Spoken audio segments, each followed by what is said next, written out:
So let's discuss more about how to compare different portfolios. We know so far how to find portfolios along the efficient frontier. These portfolios are optimized in the sense that, for any given return, we can't find a portfolio with lower risk, and for any given risk, we can't find a portfolio with higher return. So we know there's a trade-off between the two. As the return goes up, so does the risk. But how can we compare two different portfolios, which are both efficient? Is there any notion of better in this case? The answer is yes.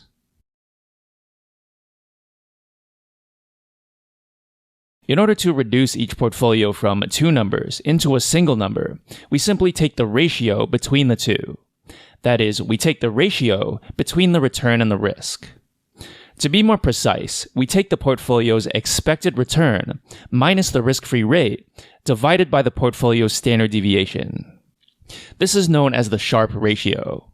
It is named after William F. Sharpe, who won the Nobel Prize in Economics. Now, although we haven't discussed the risk-free rate up until now, it should be pretty intuitive if you have ever invested before. There are certain financial instruments you can purchase, which will guarantee you a certain return. Since it's guaranteed, there is zero risk. We'll discuss this more very shortly. Going back to the Sharpe ratio, we can imagine the numerator as the excess return. It tells us how much more return we can achieve as a reward for taking on more risk. Another way to think about the Sharpe ratio is, it's the excess return per unit of risk.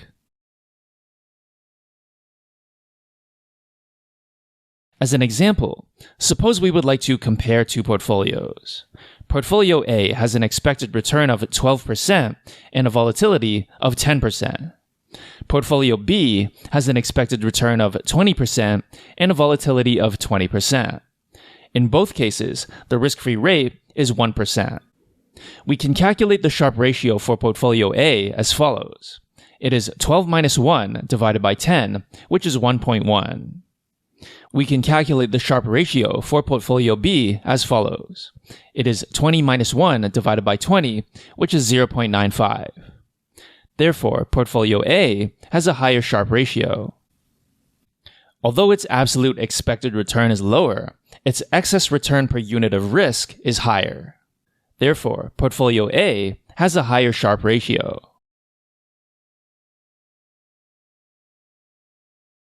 Okay, so now that you understand the basics of the Sharpe ratio, let's discuss the risk-free rate a bit more.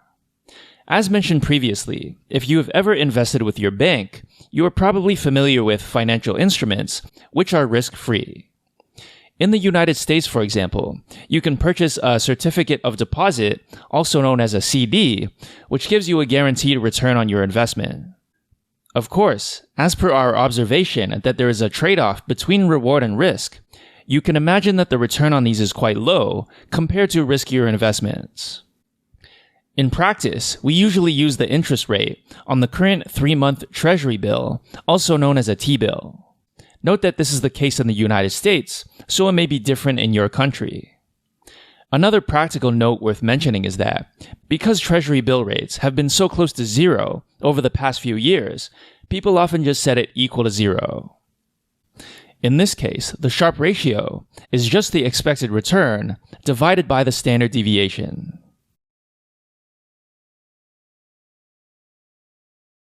Also keep in mind that interest rates are usually provided in annual terms. That is, it's the interest rate you would see if you invested for an entire year. So if the interest rate on a 3-month T-bill is 1%, this does not mean you will get 1% return after 3 months. It means you would get 1% return after 1 year. However, in code, since we are working with daily returns, we will divide the annualized T-bill rate by 252 to get the equivalent daily interest rate. So on the topic of annualizing, one thing worth mentioning is that the Sharpe ratio is often presented in annualized form. We won't bother to do this since it's just a constant, but I want you to be aware that this exists.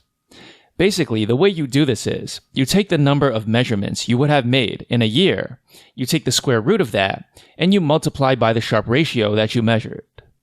For example, if you're working with daily data, then you would take the square root of 252 and multiply that by your Sharpe ratio.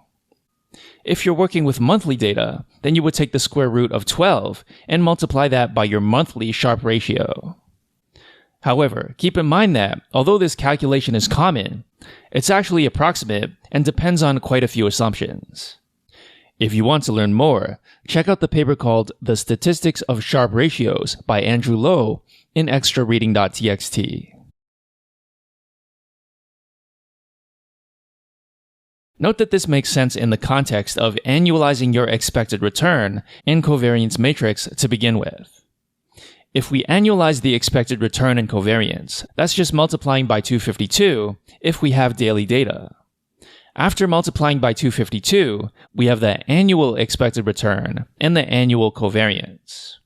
When we calculate the Sharpe ratio, we'll have 252 times the daily return divided by the square root of 252 times the variance.